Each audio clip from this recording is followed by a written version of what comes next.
Hello, everybody. I'm Zenith, and welcome back to the Disney Debate, where Kat Mac and I talk about Disney products and Disney in general.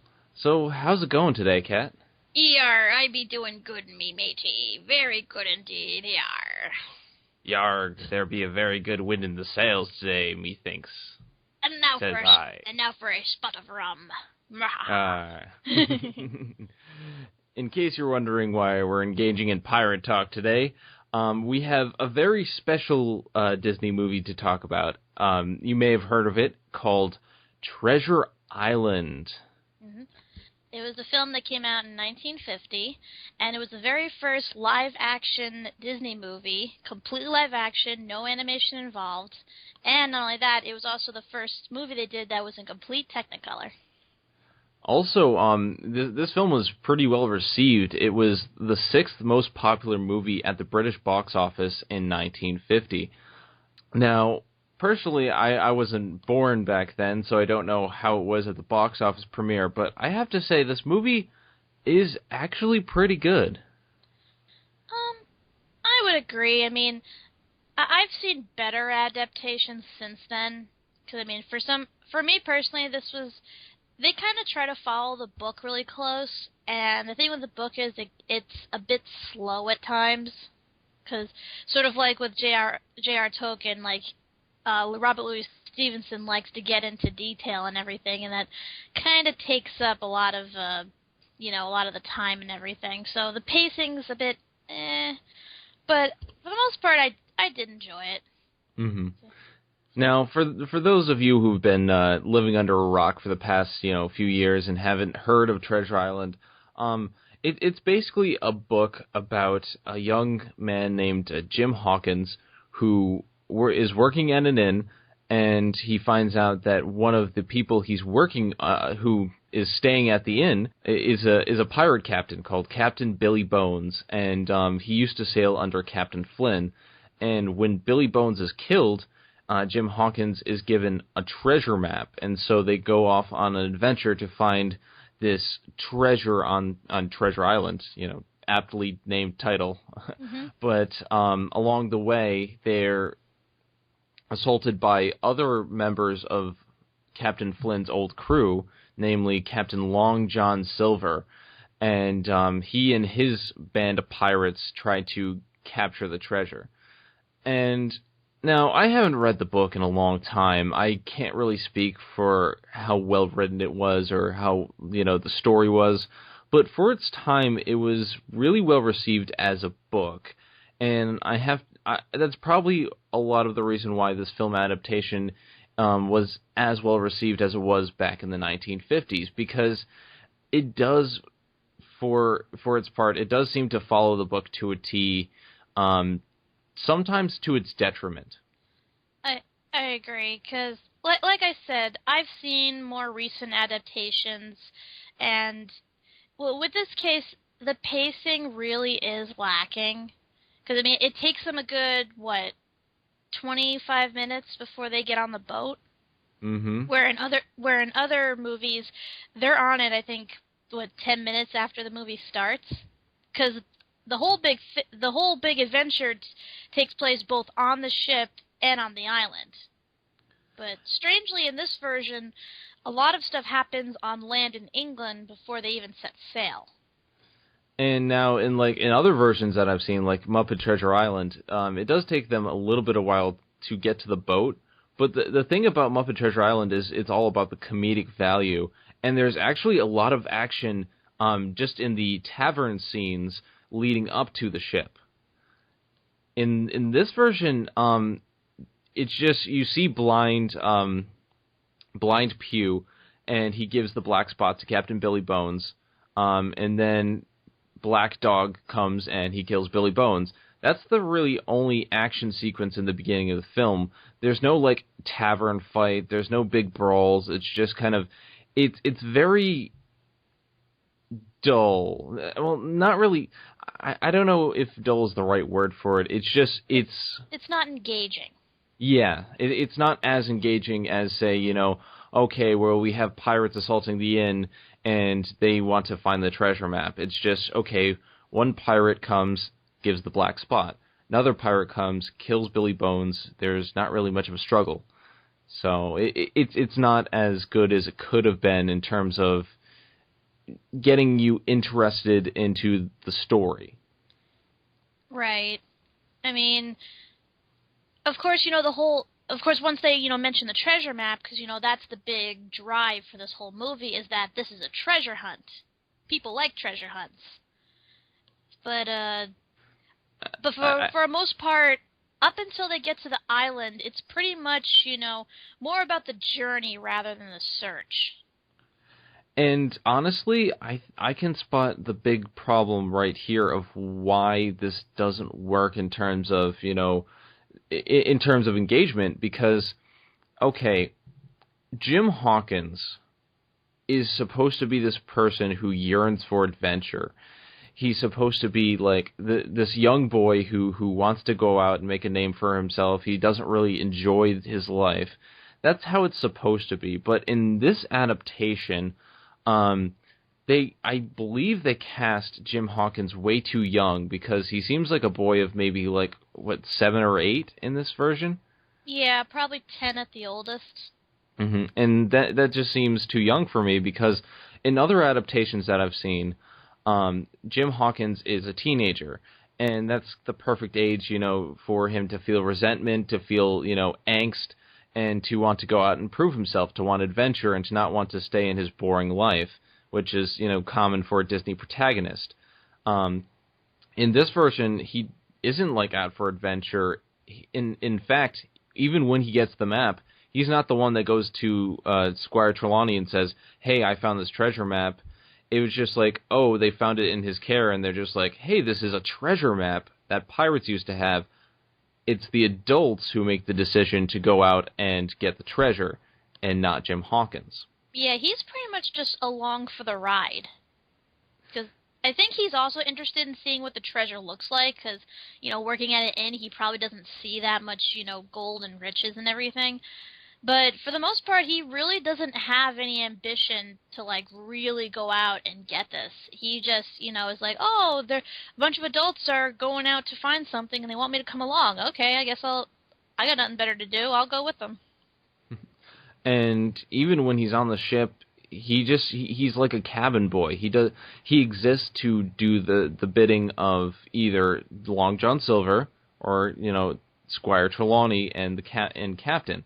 So it's like he doesn't exist for any motivation for himself. He doesn't do anything for himself. Silver takes the boy under his wing and tries to turn him into kind of a pirate's son, if you will. And he tries to be like, okay, you're a good, smart man, smart as paint that kid is. And he tries to get the boy to look up to him. And when he finds out that Long John Silver is in fact a pirate, he goes right back to Squire Trelawney, and he does the bidding of Squire Trelawney and, Mr. Arrow and everyone, mm-hmm. because, that's what is expected of a young boy, apparently. Pretty much. I mean, should we talk about the performance of Jim Hawkins? Yeah. Now, the person who plays Jim Hawkins is Bobby Driscoll, who you might remember from, Song of the South, So Dear to My Heart. He was also in Melody Time. He's basically the poster boy for Disney, let's put it that way. Yeah. In those early films, you could definitely see that he didn't have much acting talent, in terms of child actors. He was very bland. He was very boring. He didn't have anything interesting to say. Now, that could be attributed to the fault of the writers, but then again, good actors can work with it. He just doesn't seem to be able to emote in those early films. Here, he actually does a bit better.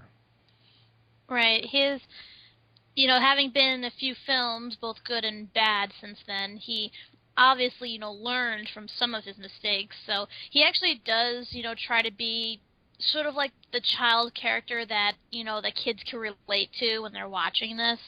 But unfortunately, he can't carry the movie by himself. It's, it's just, I don't think it's within his acting ability. I just felt that, you know, they could have gotten someone older with a little more experience, you know, someone that you really could identify with. And his acting was pretty mediocre at best.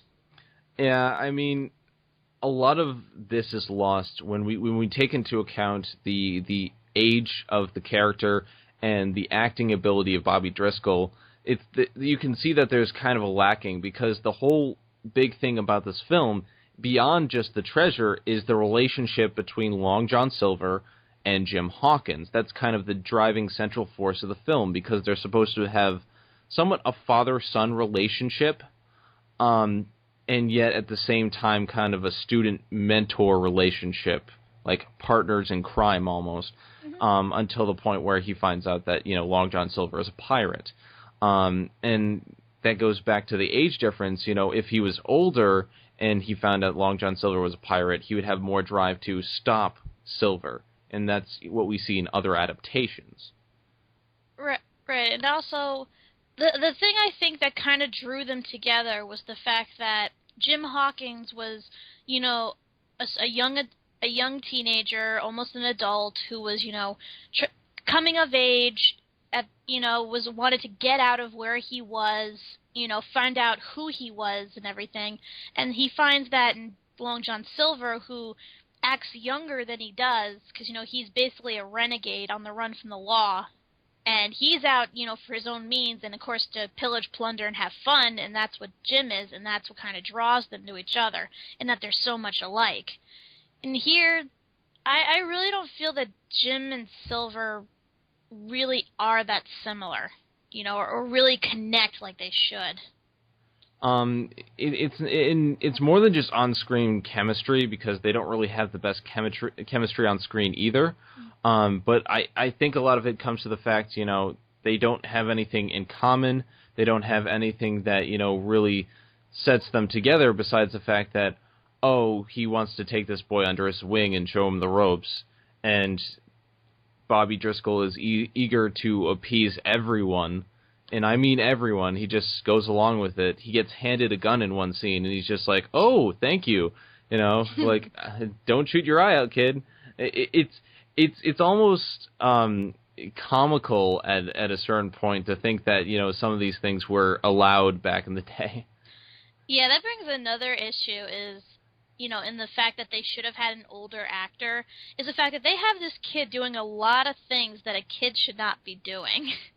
Like, It starts off, when you first meet Jim Hawkins, he is a bartender at the inn, a kid serving alcohol. And I know there's no age limit or anything in England, even back in those days and everything, but come on.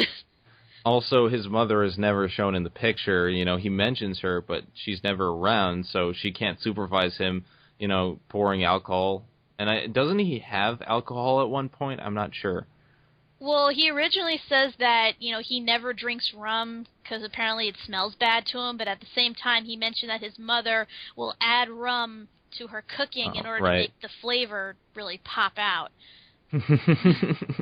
Yeah, that's so much better. You know, put rum with food and totally not going to affect your senses.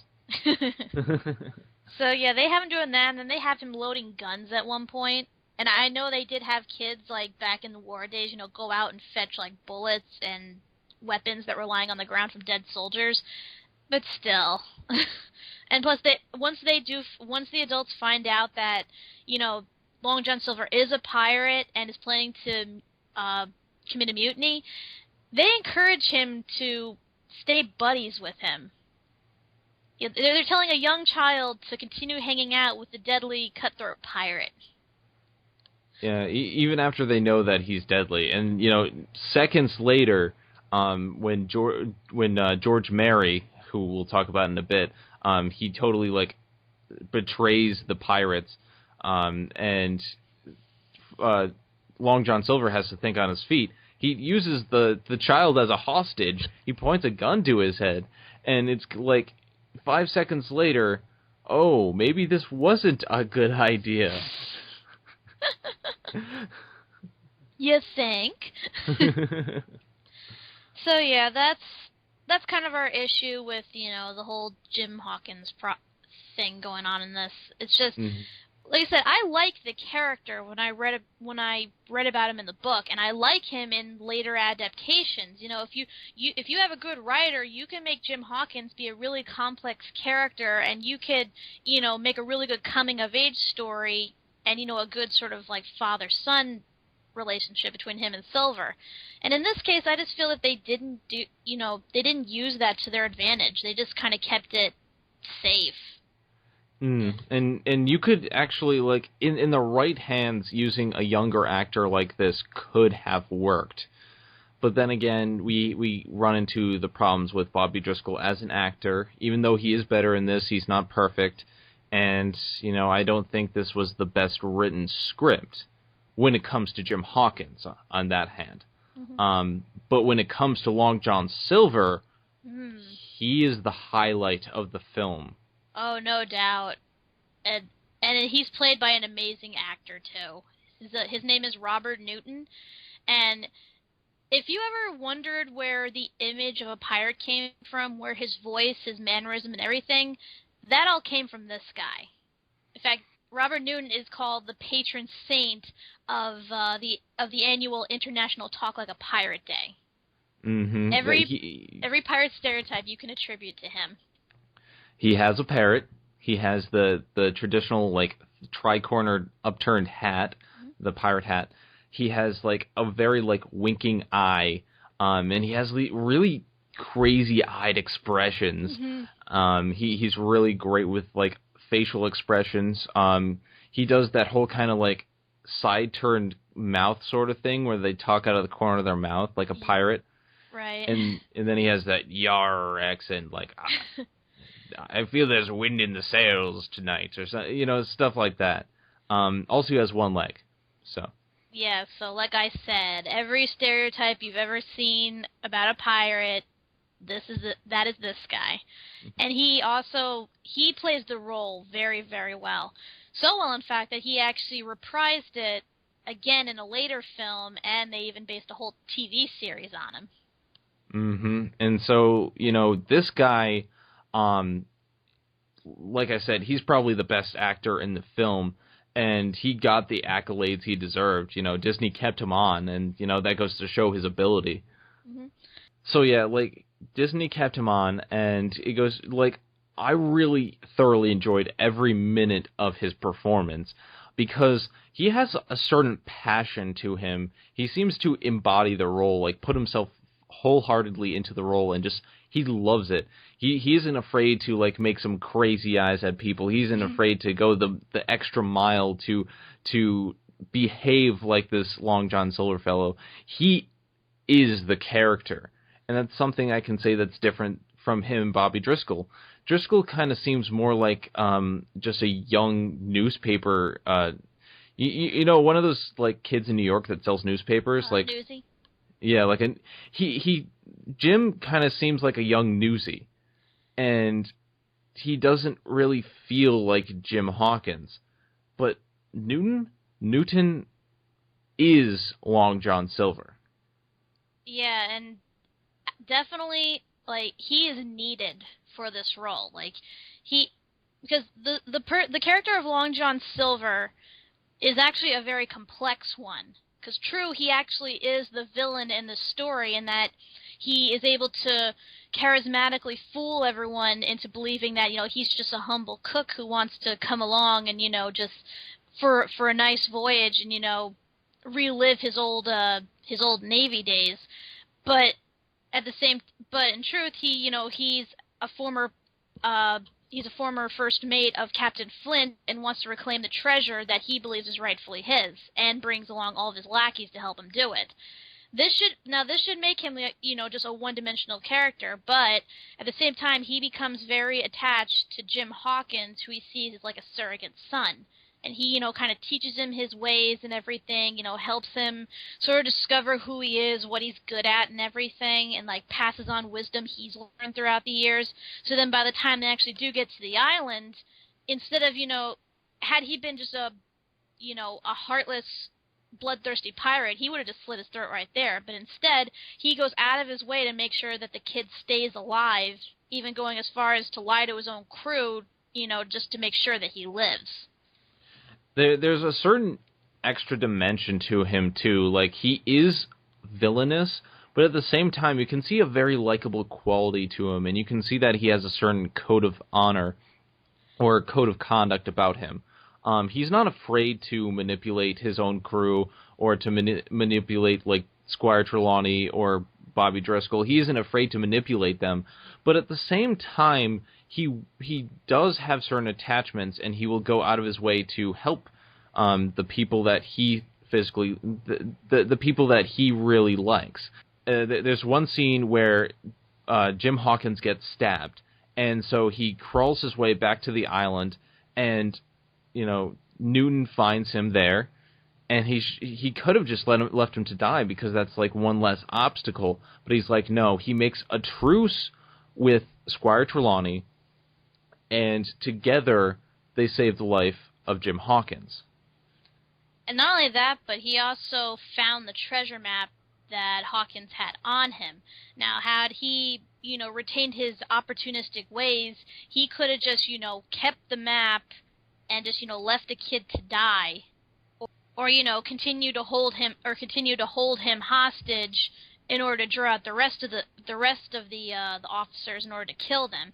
But instead, he pretends that he doesn't have the map, and then still makes the truce and barters with them, saying that save his life and I'll help you get past the pirates. So and he keeps his word. Mhm. And so like he has a certain code of honor about him, and it's not perfectly clear, but he has enough complexity to really make you enjoy him. There's also a scene near the end of the film where Jim Hawkins has him in. Well, there's a scene at the end where he's in a longboat, and he asks Jim Hawkins to push him out and just let him go because he has the treasure, he has everything he needs, he doesn't want to harm the boy, and he doesn't want to, he doesn't really want to harm Squire Trelawney. He just wants to escape with the treasure and live his life. And there's a scene, in this scene, Jim hesitates for a second, but then he pushes Silver's boat out, and he lets him go. And if the script had been better, or if Jim Hawkins had been a better character in this, it probably would have been a much better moment because you could see the connection that they have. Mm-hmm. But in this, you really do get a sense that there's something about Long John Silver that Hawkins can't understand, but that, makes him want to help him out. I think in a way you can call him maybe one of the first anti-heroes, ever written. And the fact that, he still does villainous things, but at the same time he's also capable of good things. Like, we do see him kill several members of his own crew, and that should be a despicable thing, but at the same time, they were also very villainous, and they were trying to mutiny him several times. They never follow orders. And I think another big thing from what I heard fans of the book talk about is they say that Robert Louis Stevenson originally was going to make it so that, John Silver either was, arrested at the end or was killed, kind of like bringing to justice. But he sort of fell in love with the character because, he had such fun writing him, and he enjoyed the complexity and all, like, the situations and choices that he had him made that he couldn't bring himself to kill him at the end. So he made it so that he escapes. And honestly, that's probably the best part of the film is how it ends, where we have this character just, rowing off into the distance. And we get a sense that technically the bad guy has won, but at the same time you feel like you wanted him to win. And you fall in love with this character over the course of the film, and you're just like, okay, well, he may be villainous dog, but I'm really glad he succeeded in the end. Mm-hmm. Yeah, even the characters admit that when they see him sailing away. Mm-hmm. And so, the other pirates get their comeuppance, and Squire Trelawney and Jim Hawkins are still around. They get back to their own ship, but technically they didn't win. So, well, keep in mind that with the treasure they sought out, it was, from what they said, over 700,000 pounds. that's a good number of treasure chests, and he only sailed off with one. That's true. So, it's not like he took everything and then ran. They still have plenty. Mm-hmm. And that's a big thing about this film that kind of, going back to Driscoll, is that Squire Trelawney is more about the treasure than, and adventure than Jim Hawkins is in this adaptation. We have Squire Trelawney, he takes a look at the map and he's like, why, by Jove, this is Captain Flint's treasure map. I think he's sort of like the eccentric aristocrat, who's always looking for like a new adventure and a new way to spend his money, and for him this was like, the jackpot. Because not only could he, actually go off sailing on an adventure and everything, but he'd get a lot of money for it too. And he also wanted to take the money and give it to the British Museum, thus earning himself a place in the history. Or maybe even a knighthood. Exactly. So if anyone, really had, any stakes or reason to, go to Treasure Island, it would be this guy. Because he actually acts more childlike than Hawkins does in that sense. Like, even going as far to accidentally blab to everyone about how excited he is about the treasure. And the funny thing is that he's the one who chooses Long John Silver as the person to get the crew, and Silver convinces him that, I know a bunch of trustworthy men. He's like, do you want me to present them to you? And he's like, no, as long as I have your word, it'll be fine. And lo and behold, it's a crew of cutthroats and a pirate. And so when Captain and Mr. Arrow come up to him and they're like, I don't like this crew, I don't know them, and they might mutiny, he's just like, well, this is highly unorthodox. This is not... I believe in him. He is not a pirate. Wah, wah, wah. Yeah, so as you can see, he's very easily led, very gullible, easily flattered, easily offended, so he's pretty much a rich person. But near the end, when they have like a fortress skirmish against the pirates, they do prove themselves, Squire Trelawney and the captain, they prove themselves to be really good with a gun. Capable fighters. Yeah, and, good officers, too, the way they keep the ship running and everything. So, and it's just too bad that they're a bunch of villainous cutthroats. So, that's a big detriment, is the fact that the dynamic that should have been Long John Silver and Jim Hawkins is instead Long John Silver and Squire Trelawney. Yeah, because for the most part, it is fun watching Squire Trelawney, because he kind of is the comic relief in this film, which is kind of needed.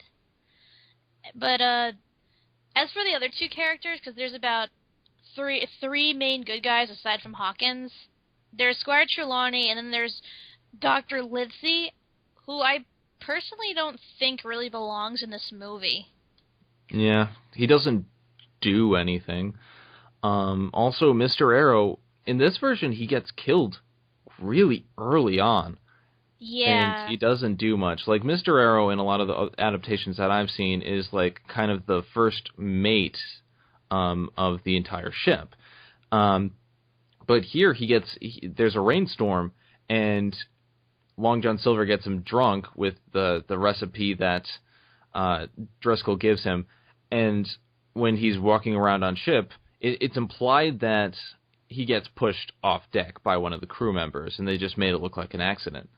Well, no, I believe that he got him drunk, so that way he was so off balance that he ends up falling over of his own free will, thus making it look like an accident. Yeah, that would be more like an accident. But either way, he's drunk, he falls off the ship, and so Mr. Arrow gets killed really early on, and it's a shame because he could have been a very good character. A lot of times I've seen him, he's a very steadfast person, he's the reliable man on the ship, and he's the only one out of the entire crew, who's not a cutthroat. He's not, this pirate person. He is dedicated to the ship, and that's what I've seen in other versions. But here, he's just kind of a guy who's, the first mate on a ship, and he gets killed really early. Yeah, and that really like cuts off any character development or personality because he's pretty much just the loyal hand. That's it. Like we don't really know anything about him other than the fact that he follows orders. So, I mean, the only two people that you pay attention to on the ship, other than Long John Silver, on the good guy side at least, is Squire Trelawney and Captain Smollett. And Captain Smollett. So, like, you have these two characters, and they perform admirably. They're good actors. They hold their positions well, but I think a lot of these other characters on the good side could have been more fleshed out. Yeah, because the Doctor, like I said, has no point being there. He's only there to be the Doctor. He doesn't have any speakable personality traits to speak of. Same thing with Mr. Arrow. And then the few hands that they do have that aren't pirates, are just there as, minions. And they get killed off. Pretty much. So, I personally think that they should have just combined Squire Trelawney with the Doctor into one character. That's just my opinion. And they have done that in future adaptations. Mm. So. That would have made that at least a little bit more enjoyable, or at least like not have dead weight on the screen, because during a lot of the scenes where they're talking to Driscoll about what he heard Long John Silver saying, we have all four of the good characters like on deck, and we only need two of them. Mm-hmm. So. Yeah. And Captain Smollett, for the most part, he's the typical stern captain, but he is like one of the few people there with a good head on his shoulders. Like, he knows these people are untrustworthy. And, of course, he's very skeptical of everything that goes on. And that serves as both a good and a bad thing. A good thing because, he's actually smart. And we know that if he has a hunch, that we can trust him for it. But at the same time, he seems really unwilling to compromise on a lot of things, and that makes it kind of frustrating. Mm-hmm. So, yeah, for the most part, the good guys, they have their ups and downs. I think it's the bad guys more that, are the more fun to watch. And yeah, like there are a lot. Some of the good guys are bland. Some are okay to watch, and some are good. It just the good side don't have enough distinguishing characteristics about them. But then you have like Long John Silver leading the pack. And under him, we have George Merry, who is his mutinous first mate. Mm. Yeah, and this guy, he'd sooner shoot you than look at you. Like, he doesn't listen to anything that Long John Silver says. He has to keep explaining to George Merry why they're waiting, why they're manipulating them, why they aren't just killing them now. And he's just like, we can't sail this ship by ourselves. We don't know how to navigate. Which, I'm guessing, well, yeah, they don't have the map in their possession, so it would make sense why they wouldn't be able to navigate there and back home. Mm-hmm.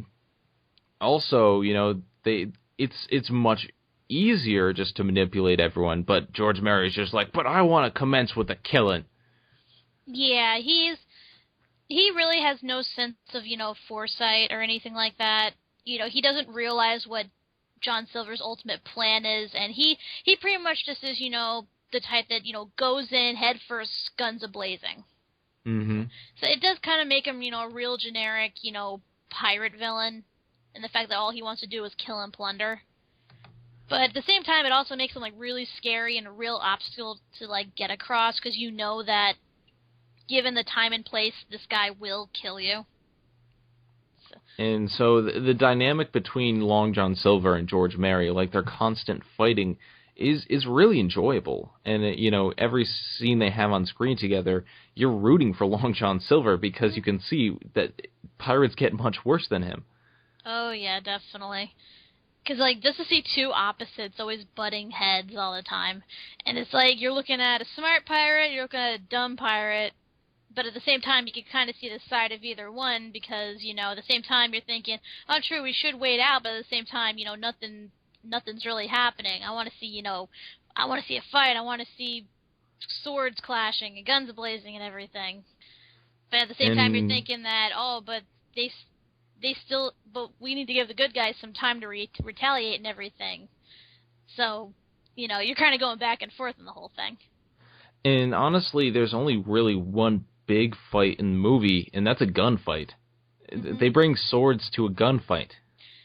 Yeah. That leads to one of the big issues I have with this movie is the action scenes. They're very, very lacking. There are either few of them, like very few. There's only really one. It's not even really a sword fight. It's Bobby versus one of the pirate hands. I believe his name is Ben Gunn, and he's like going, "Oh, I'm gonna stab you. I'm gonna stab you," and so he stabs him, and then Driscoll just shoots him in the head. It's just like, okay, all this... It takes like 10 minutes for the scene to come, too. So he climbs the crow's nest. There's like 15 minutes of them climbing to the crow's nest. There's tension, stab, shoot. Oh, you're thinking of Mr. Hands. Oh, Israel Hands. Okay, not Ben Gunn. Yeah, because there's so much wrong with the action sequences. First of all, none of them are really choreographed that well. It's like really clumsy. There's a lot of grabbing and attempting to wrestle each other down. There's no really good sword fighting or anything other than clash, clash, clash, clash. I didn't even really see that much sword fighting in the movie. Was there like only one scene? I think there was one or two, and like I said, they're really not that memorable. I can only remember one instance, and that was when they were trying to storm the fort. Mm. But yeah, that's uninteresting. The reactions of the people when they get shot or stabbed are weird. It's comical because first of all, you never see bullet wounds, you never see blood. Mm-hmm. And this isn't like Disney being Disney. This is them not adding any effects to anything. It's just like, oh, we're not going to add any like fake blood. It's okay. We can just have them like go stiff as a board and just fall over. Pretty much, because half the time when the people do get shot, they look like they just took a really bad shit and then they just collapse. There's no screams or anything, there's no cries of anguish, there's no blood spurting or anything. Nothing realistic in terms of someone getting shot or stabbed. And it just leaves me confused every time I see that. I'm thinking, wait, did he punch him or stab him? I'm confused.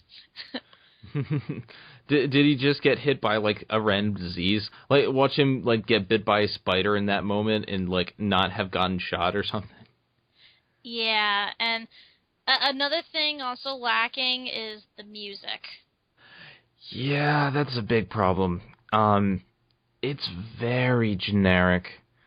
It's not even like pirate themed music. It's kind of like your generic, oh, we're on the sea, kind of background score. There's no real depth to it.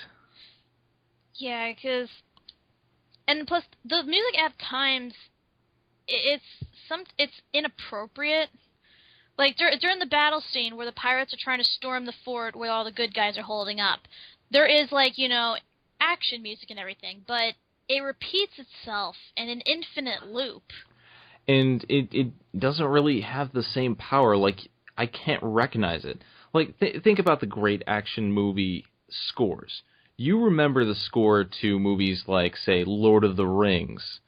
It has that same appeal, this widespread epic feel to it. You remember, maybe King Kong or Harry Potter's scores because they're memorable.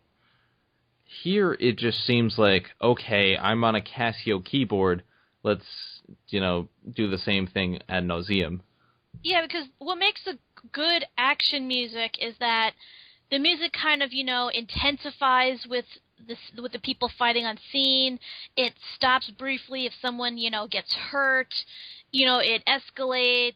It goes down. It's all over the place. It's supposed to mimic the movement of the characters. And in this case, it doesn't do that in the slightest. But I think the worst of all is the scene you mentioned when Jim Hawkins goes on board the ship to free it from the pirates, and he faces down Mr. Hands, and they're kind of like, doing a sort of ring around the rosy thing on deck before finally going up the mast and then Jim Hawkins shoots him. There is no action music whatsoever. It's almost silence. Mm.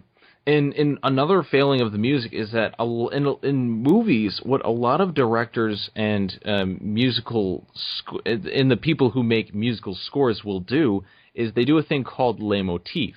It's where you give a theme to each character, and so you blend the theme of each character into the score that's playing on screen in the moment. So, you have, say Jim Hawkins would have a theme, and when they're in the action fight against him and Hands, you do, like, maybe a blend of the two or something like that.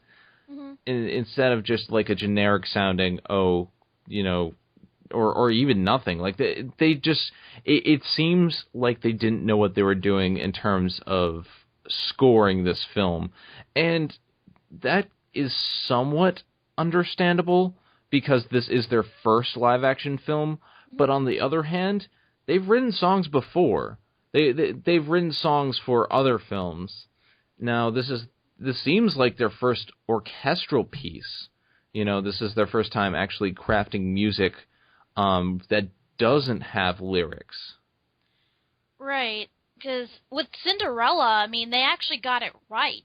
With all the music they had for both the characters, both singing and dancing and everything, and just general scene transition and everything. The music was perfect. It represented everything that was going on. It added a lot of, sound effects and movements that was really beautiful and flowing. It was perfect. And here, it's lacking so much, and it really hurts the film. Mm-hmm. And it's the type of thing where we look at Disney and we remember their classic songs. We know that Disney is good as a music-creating company. However, it seems at that time that film scores may have not been that big. Like we said, Cinderella was the first movie by Disney to have any form of soundtrack available to it. So that may have been the thought going into this type of film. But then again, it doesn't seem like they put enough effort into crafting any type of music for this, and that's kind of a shame for Disney. They hadn't made their name as a music company yet, but it still is a shame, coming right off of Cinderella, because this is the same year as Cinderella. And actually, something interesting to note, for those of you who have ever been to Disney World or Disneyland, one of the big attractions at the park was the Pirates ride. Pirates of the Caribbean. Well, there was two versions. There was Pirates of the Caribbean, the one that we all know down in Disney World, that whole, sort of like tour through a pirate village. And then over in Disneyland, they would have this giant pirate ship over in a lake, and they would occasionally have pirates come out and do like a performance for everyone. So I believe a lot of that was based on Treasure Island. In fact, one of their most popular theme songs is, Yo Ho, A Pirate's Life for Me, came from Treasure Island. And that's true. And it's really odd that, that would be one of their biggest songs, but you, only hear it for a few seconds in the movie. And it's when the pirates are just drunk and just, hanging about. Yeah, and it's really brief. I don't remember too much of it, because that's a big pirate theme song. You have your rum and you sing Yo Ho, and it doesn't seem to be the focus of this film. You see scenes of these pirates strung out on rum and just drinking their fill, but they don't sing Yo Ho much, or for that long. Yeah, so I think if they had, I don't know if they had wrote it fully at the time. Maybe they only expanded upon it later on once the attraction was added. But I think if they did have that, this movie would probably have been a lot more memorable. I mean, as it stands, the film is good, I will have to say. It's good for what it puts on the table. The sets, the costumes, everything seems realistic. Visually, it does look good.